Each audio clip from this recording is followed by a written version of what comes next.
Di sebuah sudut kota Surakarta, tepatnya di bantaran Kali Anyar, seorang anak kecil tumbuh dalam kesederhanaan. Namanya Mulyono. Lahir pada 21 Juni 1961 dari pasangan Noto Miharjo dan Sujiatmi Noto Miharjo. Ia berasal dari keluarga yang hidup dalam keterbatasan ekonomi. Rumahnya yang sederhana, bahkan keluarganya pernah mengalami beberapa kali penggusuran. Dari pengalaman itulah, empati sosialnya mulai terbentuk. Ia mengenal arti kehilangan, arti bertahan, dan arti bekerja keras sejak usia muda. Kelak, anak itu akan dikenal dengan nama Joko Widodo. Perjalanan pendidikannya membawanya ke Fakultas Kehutanan di Universitas Gadjah Mada. Ia lulus pada tahun 1985.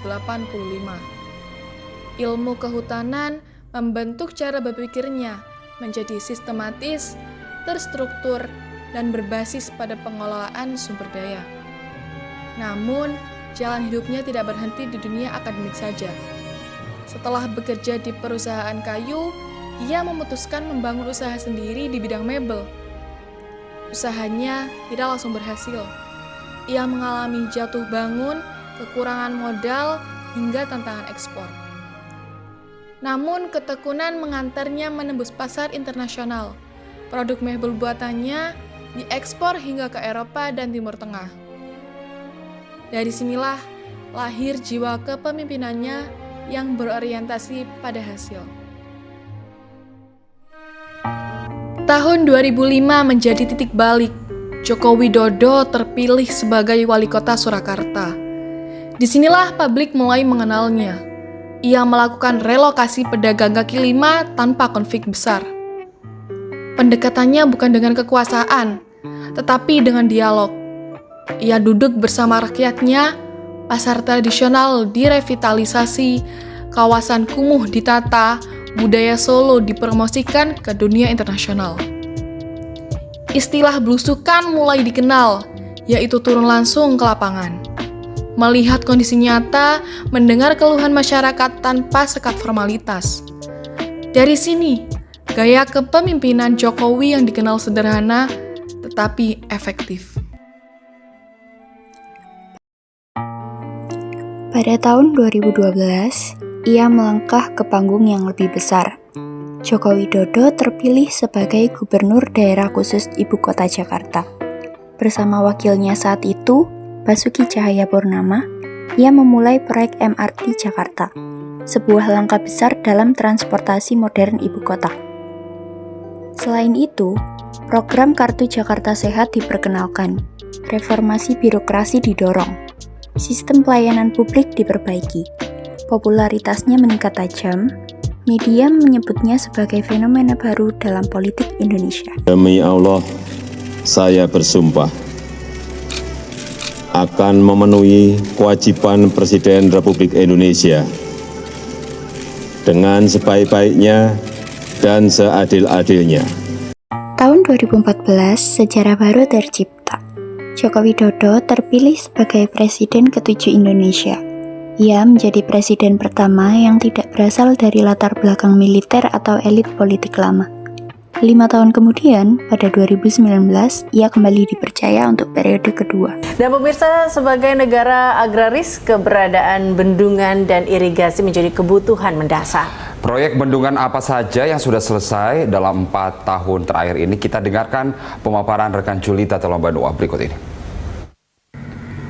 Infrastruktur lain yang mendapatkan perhatian serius Jokowi JK adalah bendungan atau irigasi. Dari 150 proyek strategis nasional yang dikerjakan oleh Kementerian PUPR, sebanyak 7 diantaranya merupakan pembangunan jaringan irigasi dan bendung. Kepemimpinannya identik dengan pembangunan infrastruktur besar-besaran, yaitu Jalan Tol Trans Jawa, Tol Trans Sumatera, Jalan Trans Papua, puluhan bendungan, pelabuhan, dan bandara di wilayah terpencil. paradigma pembangunan bergeser dari Jawa sentris menjadi Indonesia sentris. Konektivitas menjadi pondasi pertumbuhan ekonomi jangka panjang. Ia mengambil langkah strategis, melarang ekspor biji mentah seperti nikel. Kebijakan ini bertujuan meningkatkan nilai tambah di dalam negeri.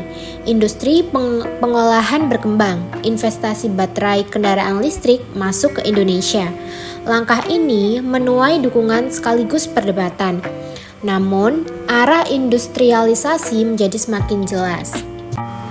Kesehatan dan pendidikan bukan lagi kemewahan. Melalui Kartu Indonesia Sehat dan Kartu Indonesia Pintar, negara hadir hingga ke pintu rumah warga. Pemerataan pun dimulai dari pinggiran. Dana desa dikucurkan, mengubah wajah desa menjadi pusat pertumbuhan baru.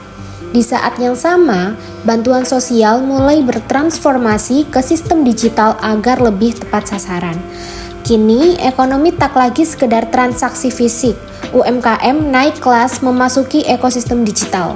Bersanding dengan deretan startup teknologi, inilah awal transformasi saat ekonomi Indonesia mulai bergerak dalam genggaman digital. Tahun 2020, dunia dilanda pandemi COVID-19. Indonesia menghadapi ujian besar. Program vaksinasi massal dijalankan. Bantuan sosial darurat disalurkan. Stimulus ekonomi digulirkan. Meski badai krisis global mengguncang stabilitas dunia, Indonesia menolak menyerah. Kita tetap berdiri tegak, mengubah tantangan menjadi ketangguhan, menjaga ekonomi agar tidak tumbang.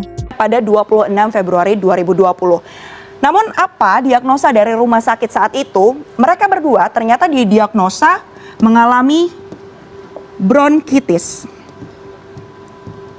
Jadi dengan gejala-gejala yang tadi disebutkan, diantaranya ada mual, batuk, dokter yang ada di sana kemudian mendiagnosa kedua pasien ini, yakni seorang ibu berusia 64 tahun dan seorang anaknya yang berusia 31 tahun dengan penyakit bronkitis. Salah satu proyek paling ambisius dalam masa kepemimpinannya adalah pemindahan ibu kota negara ke Nusantara, Kalimantan Timur.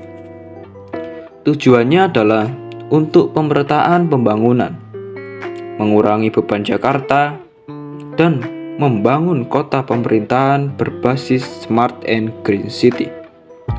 Proyek ini menjadi simbol visi jangka panjang sekaligus perdebatan nasional. Joko Widodo dikenal dengan gaya kepemimpinan yang merakyat. Ia sering turun langsung tanpa protokol berlebihan. Pendekatannya sederhana, fokusnya pada eksekusi nyata. Bagi banyak orang, kisah hidupnya adalah simbol mobilitas sosial, bahwa latar belakang sederhana bukan penghalang untuk mencapai posisi tertinggi di negara. Dari bantaran sungai di Solo hingga Istana Negara, perjalanan Joko Widodo adalah refleksi perubahan sosial di Indonesia modern. 10 tahun kepemimpinannya meninggalkan jejak pembangunan fisik yang nyata, transformasi ekonomi, serta perdebatan tentang arah demokrasi ke depan. Sejarah akan menilai. Namun, satu hal yang pasti, perjalanan itu telah menjadi bagian dari babak penting Republik Indonesia.